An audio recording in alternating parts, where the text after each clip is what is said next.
Aqui é o professor Tiaron Borba. Peço já, inscreva-se no canal, dê o seu like e compartilhe o conhecimento do balanço crítico.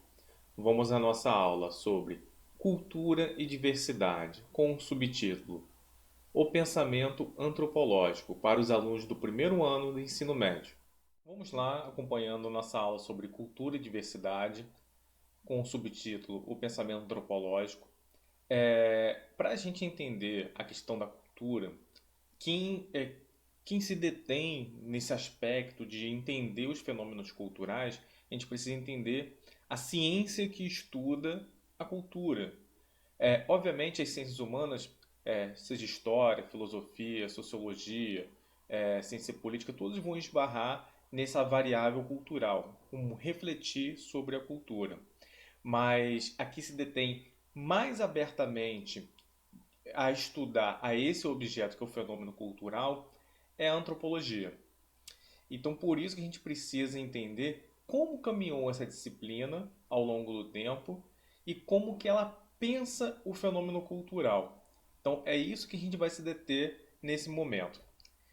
Então, aqui, a formação da antropologia, a gente precisa entender o que essa palavra envolve, qual é o conceito, o que a origem da palavra remete para a gente começar a entender qual é o campo e como que ela procede em relação ao fenômeno cultural. Antropo, do grego anthropos, significa homem. E logia, vem de logos, estudo. Essas duas partes somadas produzem o significado estudo do homem. Então quer dizer o seguinte, que a antropologia, de uma maneira geral, a gente pode falar agora, significa o estudo do homem. Aí vem as primeiras questões. Ué, Thiago, a gente está estudando a sociologia pela primeira vez. No ensino médio, que no ensino fundamental nós não tínhamos, né, a disciplina de sociologia, e agora a gente está estudando sociologia, parece uma outra disciplina chamada antropologia, que estuda o homem, mas a sociologia também não estuda o homem? As ciências humanas, de uma maneira geral, como eu já falei, filosofia, história, geografia, cada uma vai se deter em algum aspecto da manifestação do homem, né, nas suas expressões no mundo. A história, a relação do homem com o tempo, a geografia do homem com o espaço, a sociologia, a relação entre homem e sociedade, e mais propriamente a sociedade de uma maneira geral, e a antropologia, o estudo do homem, mas não é de uma maneira qualquer. Então, por isso que pode parecer de uma maneira assim estranha agora, já que nas aulas anteriores a gente definiu o que era a sociologia, o que ela estudava, e a gente precisa entender um pouco em relação qual é a diferença de fato entre antropologia e sociologia. Como que a gente pode estabelecer essa diferença? Para explicar essa diferença entre sociologia e antropologia, a gente precisa ver como, ao longo do tempo, como cada área de conhecimento das citadas, elas refletiram sobre o homem. Então, é somente sobre esse aspecto que a gente pode colocar uma diferenciação entre elas. Obviamente, como eu falei, elas possuem pontos de interseção, de contato. Tem hora que você não sabe que é uma reflexão antropológica, que é uma reflexão sociológica, às vezes histórica, porque dentro da matéria de sociologia que vocês têm no ensino médio, na verdade, vocês estudam três disciplinas: a sociologia, a antropologia e a ciência política, que vão ser os conteúdos que vão estar mais lá no segundo ano do ensino médio, vão estar presentes. Então aqui, ó, pré-história da antropologia. O que significa isso? Os primórdios da antropologia. Como é que ela começou? Como começaram as reflexões sobre o homem? Como eu já falei para vocês lá no significado, lá na sua origem, ela significa estudo do homem. Então é o seguinte, como e onde? Não existe um lugar preciso nem onde,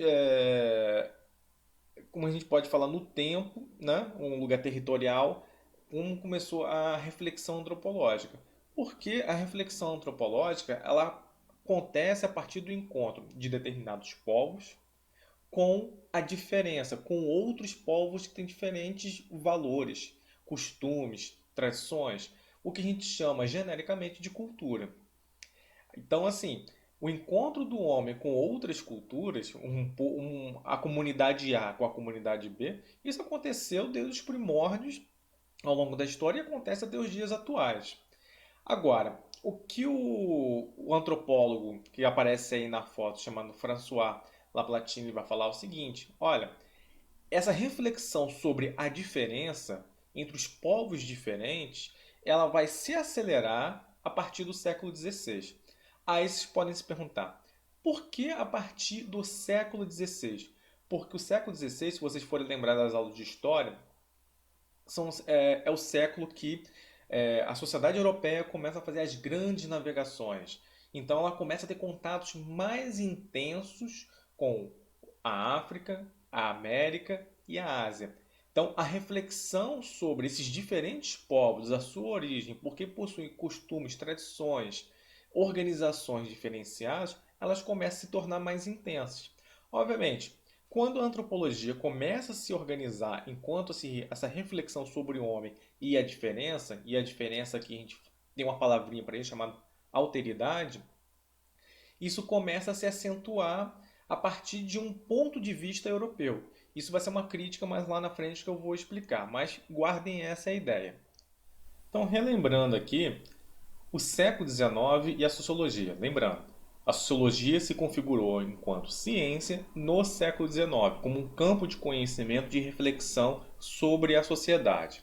O que estava rolando no século XIX? A expansão da industrialização, consequentemente, a formação de uma nova classe social, que eram os burgueses ou capitalistas, mesma coisa, e a formação da classe operária.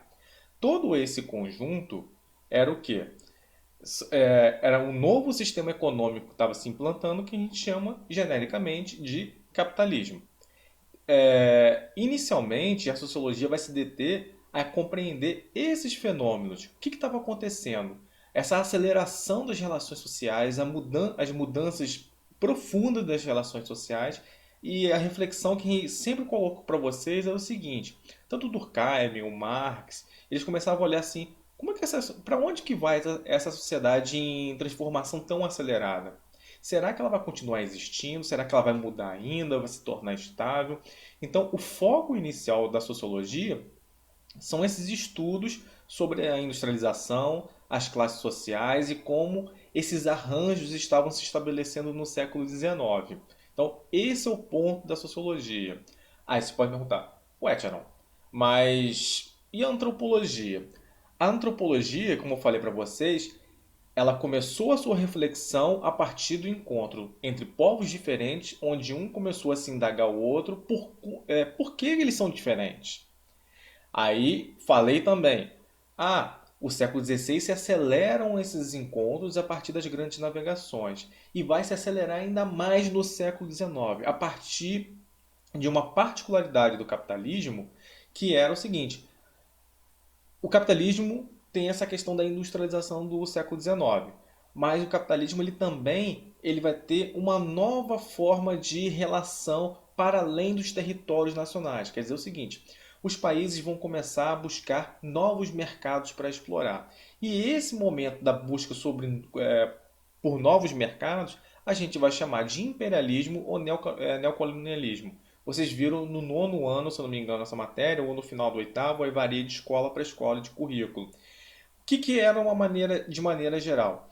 Século XIX, a partir da segunda metade do século XIX, os países europeus entraram em crise. Tiago, mas por que entraram em crise? Eles começaram a produzir demais e não tinham pessoas suficientes para comprar. Então, qual é a lógica? Se você não tem pessoas suficientes que comprem os seus produtos para eles não baixarem muito de preço, a gente tem que buscar novos mercados para que tenham novos consumidores e esses novos consumidores comprem. E aliado a essa questão, nós tínhamos o quê? A dominação territorial. Novos territórios começaram a ser diretamente explorados pelos europeus.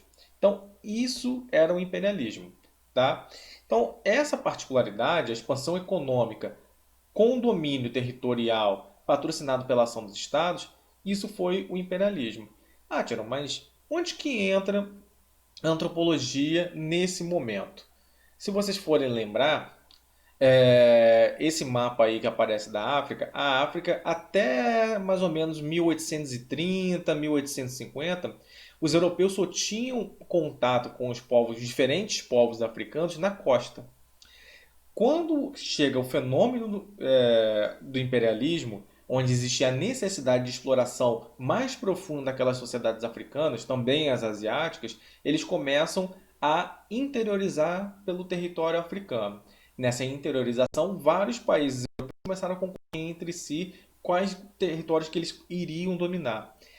Então, eles chegaram a um acordo, que foi chamado Conferência de Berlim, que aconteceu em 1886, e foram se definindo áreas de exploração. Obviamente, os países mais desenvolvidos do capitalismo, que se industrializaram primeiro, pegaram os melhores e maiores territórios. Os que saíram depois pegaram os piores territórios, pegaram territórios que talvez não fossem interessantes ou já estivessem lá presentes. Por isso que quando a gente olha o mapa africano, existem umas fronteiras assim, umas linhas retas que dividem um país com o outro, que às vezes pode ser um tanto quanto estranho, mas é justamente por conta dessa divisão que os europeus fizeram no território africano. Como que aconteceu essa dominação? Pelo uso da força, os países europeus se industrializaram, então eles conseguiram, quando você industrializa, você não consegue só produzir mais, mas também com mais qualidade, e isso inclui a indústria bélica. Então isso facilitou um pouco a dominação no continente africano. E a outra coisa, você não tem como utilizar um domínio prolongado somente com a violência. Você tem que fazer negociações e acordos com os povos locais. Aí que entra o papel da antropologia nesse contexto. Nesse contexto de dominação, tanto pela violência quanto pela negociação, ela vai ter o seu papel fundamental. Como que vai acontecer? A antropologia vai ter duas funções nesse contexto do imperialismo. A primeira é científica, quer dizer, produzir conhecimento racional a partir de uma metodologia, que era estudar as formas de organização das populações não europeias. Os europeus começaram a perceber o seguinte: olha, nós conseguimos dominar o continente. E esses povos, o europeu falando, né, assim, olhando para esses povos, nós somos hoje muito mais avançados que eles. Nós temos indústrias. Então, o pensamento europeu é o seguinte: esses povos são antigos. A industrialização vai acabar com eles. Então, nós temos que estudar esses povos primitivos, bárbaros, falando aqui entre aspas, porque a gente não usa esse termo que é pejorativo e também é cientificamente, antropologicamente errado. Mas a ideia é que eles passavam o seguinte: a gente tem que entender como é que esses povos se organizam para a gente tentar entender a trajetória humana. E uma questão que eles vão querer se deter é a questão do aspecto cultural. Por que que eles se organizam dessa forma? Tem esses valores, tradições, esse tipo de linguagem. É, Alguns povos têm o domínio da escrita, outros não têm o domínio da escrita. Então vai nesse sentido. E a partir do momento que você aprofunda o conhecimento sobre esses povos, você vai exercer a questão, a outra funcionalidade da antropologia para o imperialismo, que era estudar esses povos para encontrar mecanismos, as melhores formas para executar um plano de dominação. Quanto mais você compreender como um povo funciona, mais estratégias você pode organizar de maneira mais eficaz para dominar um povo. Então, essas foram as duas funções que a antropologia serviu no século XIX, certo? Então, diferenças que nós podemos colocar entre a sociologia e a antropologia. Primeiro, a sociologia estuda a sociedade e a antropologia estuda o homem, estudo do homem e da alteridade, da diferença. E essa diferença é percebida como pela antropologia, principalmente pelas manifestações culturais. Então, ela vai se deter em relação à cultura. Como que procede o pensamento antropológico? Na segunda parte ali, o pensamento sociológico visava inicialmente refletir sobre o fenômeno da industrialização e da urbanização, como já foi colocado. E o pensamento antropológico do século XIX, quando a antropologia se organiza enquanto ciência, enquanto uma área de conhecimento autônomo. Refletir sobre essas sociedades não industriais, essas sociedades chamadas de tradicionais, por vezes primitivas ou bárbaras. Então, essa é uma diferença crucial entre a antropologia e a sociologia. Agora, como que eles analisam? O que cada área de conhecimento vai focar na sua análise? A sociologia vai enfatizar os processos de socialização e as relações sociais. E a antropologia vai enfatizar a questão cultural. Então, são áreas que são próximas. Às vezes, a questão do social não é tão desvinculada do cultural, mas as metodologias que eles vão empregar para fazer uma pesquisa de campo, para fazer uma análise, é claro que vocês não veem isso profundamente, porque vocês não leem os autores diretamente, mas é uma diferença muito profunda, muito crucial, que a gente consegue delinear bem cada campo do conhecimento. Obviamente, alguns temas especificamente não vão aparecer tanto. Fechando essa questão da antropologia, a sua formação enquanto ciência, vamos pegar uma fala de um antropólogo chamado David Maybury Lewis. O que ele fala? Acredito que a antropologia emana de um impulso tão antigo quanto a humanidade. A gente falou lá no início que a antropologia, que é esse impulso tão antigo? É aquele encontro entre povos diferentes, cada um percebe que eles possuem diferenças culturais que são gritantes. E tentar compreender por que acontecem essas diferenças. Da curiosidade sobre os outros povos combinado com a introspecção a nosso próprio respeito, quem quer que acreditamos ser. Ela deriva da especulação sobre a natureza humana, sobre o que significa ser mulher ou homem, e de um desejo de entender a variedade da cultura humana. Quer dizer, assim, ele fecha toda essa discussão. É uma coisa tão antiga quanto a própria história da formação do homem, o contato do homem com outros povos que produzem um desejo de entendimento sobre o outro e sobre si mesmo. Isso é a reflexão antropológica. Obviamente, fechando aqui no século XIX, que a gente tem a organização da antropologia enquanto ciência. Seguindo aqui, o conceito de cultura. Mas antes de a gente falar do conceito de cultura, o que ele significa, vamos relembrar de uma maneira resumida. A sociedade é um sistema de relações. Quer dizer o seguinte, a sociedade só se sustenta porque existe uma relação de uma coisa com a outra. E essa uma coisa com a outra são o quê? Os homens. Mas aí fica a seguinte pergunta: por que eles se relacionam? Tanto Durkheim quanto Marx, cada um à sua maneira, analisando a sociedade, obviamente eles têm diferenças bastante gritantes, mas uma coisa é fundamental. O pensamento sociológico deles, eles vão dar a ênfase que esse sistema de relações ele é sustentado e organizado pelas relações de trabalho. Obviamente, por que eles são influenciados por isso? Porque, como eu falei anteriormente, o que eles vão se deter? Nas novas relações sociais produzidas por um fenômeno econômico, que foi a industrialização, a expansão do capitalismo, a formação de duas novas classes sociais, operários e burgueses. Então chamou muita atenção que o quê? A sociedade se organiza através das relações de trabalho. Então é isso que eles vão enfatizar. Por isso a sociologia ela se organiza com esse primeiro foco. Já os antropólogos, o que eles percebem? A cultura como variável que mantém as relações da sociedade. O que os antropólogos vão falar? Você vai na América, tem diferentes povos. Você vai na África, tem diferentes povos. Na Ásia, mesma coisa. Na Europa também, diferentes línguas, tradições. Então, uma coisa que é regular entre os seres humanos, os sociólogos não estão errados em falar trabalho, mas também a questão cultural. Ela mantém um sistema de relações, ela mantém a sustentação da sociedade. Então, assim, vamos olhar dois casos. O rapper Emicida e o DJ Malboro, que foi um dos grandes divulgadores do funk, né, no final da década de 80 e início da década de 90. O que eles têm em comum? Como são músicas, estilos musicais de classes populares, normalmente eles sofrem muito preconceitos. Se vocês fizerem qualquer pesquisa na internet, vocês vão ver muitos jornalistas e pessoas de classes mais altas e tudo mais falando que funk não é uma manifestação cultural. Se a gente fosse realizar uma reflexão antropológica sobre isso, o que a gente poderia falar? Funk É uma música que é entendida por milhares e milhões de pessoas. Se ela é entendida por milhares e milhões de pessoas, as pessoas vão para festas para escutar funk, escutar rap e tudo mais, então ela forma um sistema de interrelações. Então ela sustenta a organização de determinadas comunidades. Então funk e rap é cultura.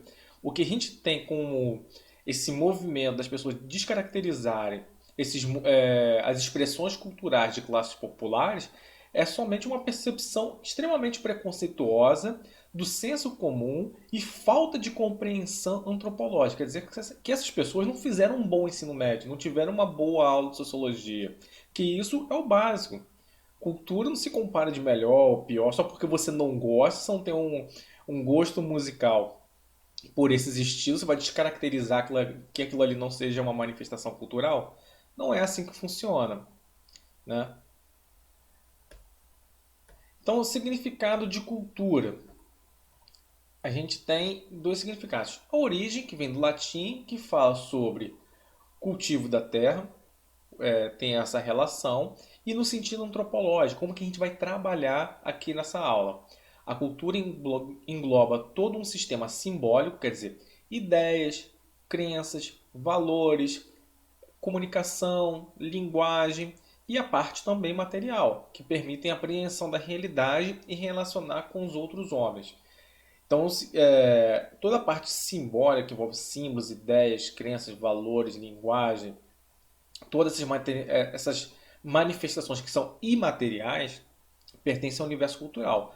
E também como todo esse aparato tecnológico que eu estou utilizando aqui para promover essa aula de vocês também é fruto da cultura. Existia uma ideia por trás disso que se materializou nesses objetos aqui. O meu laptop, a webcam que estou filmando, o microfone que está captando aqui minha voz para dar aula para vocês. Tudo isso compreende o universo cultural e é isso que selecionam os seres humanos, fazem a mediação com os outros homens e com a própria realidade.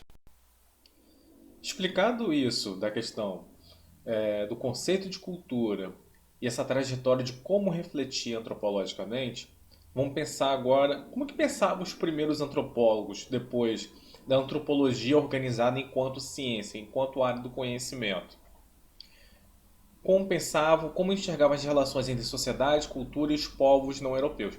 Lembrando, por mais que a reflexão antropológica seja uma coisa que esteja generalizada na humanidade, todo mundo é passível de realizar esse tipo de reflexão, foi na Europa que se organizou essa ciência dedicada a compreender as manifestações culturais, o estudo do homem e da alteridade, da diferença.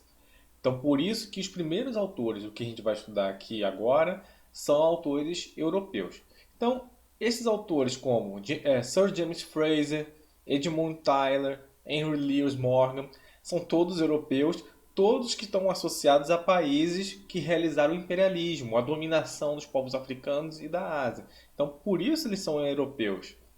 Então, eles tinham três características: evolucionista, o pensamento, ou progressista, uma ideia de linha reta. Eu vou falar mais diretamente, detidamente sobre isso. Racialista e etnocêntrico. Então, essas são as três principais características que esses pensamentos possuíam, esses pensadores possuíam. Então, como é que era o evolucionismo? Vamos supor uma linha do tempo. Então, a ideia que eles tinham, de uma maneira geral, cada um à sua maneira, não quer dizer que o Tyler, o Morgan, o Fraser, todos eles tivessem uma linha de pensamento completamente igual. Aquelas características que eu coloquei, tanto do evolucionismo, racialismo e etnocentrismo, são características que podem estar mais presentes em um, menos presentes em outro, mas, de uma certa forma, permeia o pensamento de todos eles. Então, na linha do tempo. Então, a ideia básica do evolucionismo é que a sociedade, os povos passam por diferentes etapas, estágios evolutivos. Então, se passa por diferentes estágios evolutivos, pressupõe-se que temos povos menos evoluídos até os povos mais evoluídos. O Morgan, né, que ficou mais famoso por definir esses estágios, ele vai definir três tipos de estágios. a selvageria, a barbárie e a civilização. Obviamente, quem que é a civilização? Qual é o máximo de desenvolvimento e de evolução da cultura material e imaterial? O europeu. Esse ponto de vista é o europeu olhando para todos os outros povos que eles estão tendo em contato. Então, por isso que eu sempre falei para vocês, olha, esse é um olhar um pouco preconceituoso do europeu, porque ele vai tentar entender os outros povos, pressupondo que ele é mais desenvolvido que os outros.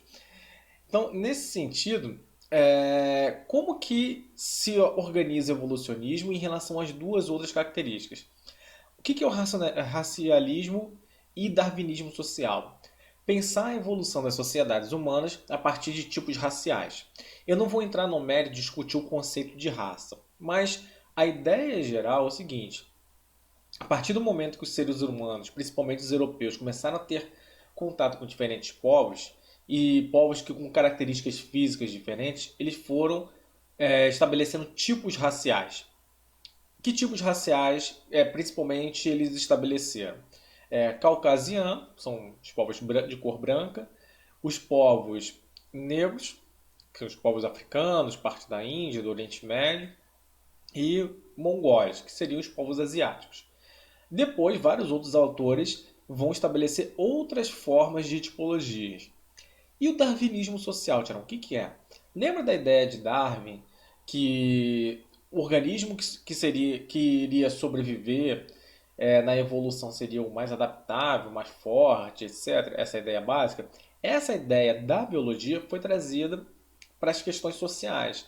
Então, eles percebiam o seguinte: se os europeus são mais desenvolvidos, quer dizer que as características raciais do europeu favorecem eles frente aos outros povos.